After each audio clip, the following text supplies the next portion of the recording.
Fort William college ادبی خدمات قیام فورٹ ولیم کالج 1800 میں انگریزوں نے کلکتہ میں قائم کیا۔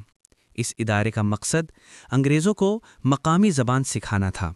اس کے ساتھ ساتھ انگریز حکمرانوں کو ہندوستان کی تہذیب و ثقافت کو بہتر طور پہ سمجھانا تھا، کیونکہ ہندوستان پر حکمرانی کرنے کے لیے رعایا کی زبان کو سمجھنا بہت ضروری تھا۔ فورٹ ولیم کالج کو ایک ادبی اور ثقافتی ادارے کا مقام بھی حاصل تھا۔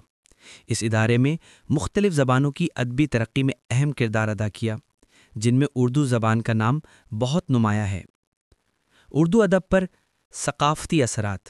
فورٹ ولیم کالج کی سب سے بڑی ادبی خدمت یہ تھی کہ اس نے اردو کو ادبی اور علمی زبان کے طور پر فروغ دیا۔ اردو میں لغات اور نصاب تیار کیے تاکہ انگریز افسران مقامی زبان سمجھ سکیں۔ اردو کی مختلف کتابیں، نصابی و غیر نصابی مواد تیار کیا گیا۔ اس کے علاوہ کئی کتابوں کے اردو ترجمے ہوئے۔ اس کالج کی مدد سے اردو کے ادبی خزانے میں دن رات اضافہ ہوا۔ مولوی عبدالحق اپنی کتاب تاریخ ادب اردو میں لکھتے ہیں، فورٹ ولیم کالج نے اردو نثر کو ایک باقاعدہ اسلوب عطا کیا۔ اس ادارے کے قیام سے اردو محض بول چال کی زبان نہ رہی، بلکہ علمی، ادبی اور فکری اظہار کا ذریعہ بن گئی۔ یہ اقتباس واضح کرتا ہے کہ فورٹ ولیم کالج اردو نثر کے ارتقاء میں بنیادی سنگ میل کی حیثیت رکھتا ہے۔ اہم ادبی شخصیات۔ فورٹ ولیم کالج کی بدولت اردو ادب کی خدمت کرنے والوں میں ایک نام میاں محمد بخش کا ہے۔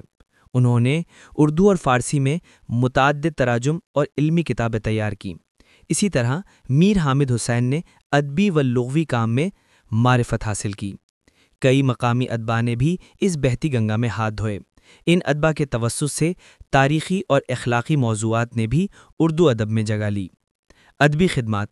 فورٹ ولیم کالج کی مدد سے انگریزی الفاظ کے اردو تراجم اور اردو و فارسی لغات کی تدوین ہوئی۔ انگریزی افسران کے لیے اردو، فارسی و ہندی کے تعلیمی کورسز بنائے گئے۔ مقامی ادب کو سلیبس میں شامل کیا گیا۔ اگر یہ کہا جائے تو بالکل غلط نہیں ہوگا کہ فورٹ ولیم کالج کی خدمات اردو ادب کی تاریخ میں سنگی میل کی حیثیت رکھتی ہیں۔ یہ ادارہ نہ صرف مقامی زبانوں کی ترقی کا ذریعہ تھا، بلکہ اردو کو علمی، ادبی اور نصابی زبان بنانے میں بھی مرکزی کردار ادا کرتا ہے۔ ڈاکٹر جمیل جالبی نے فورٹ ولیم کالج کی خدمات پر کچھ یوں روشنی ڈالی کہ فورٹ ولیم کالج اردو زبان و ادب کی درسگاہ ہی نہیں، بلکہ اردو نثر کا پہلا باقاعدہ مکتب تھا، جہاں زبان کو نیا وقار، وسعت اور فکری گہرائی ملی۔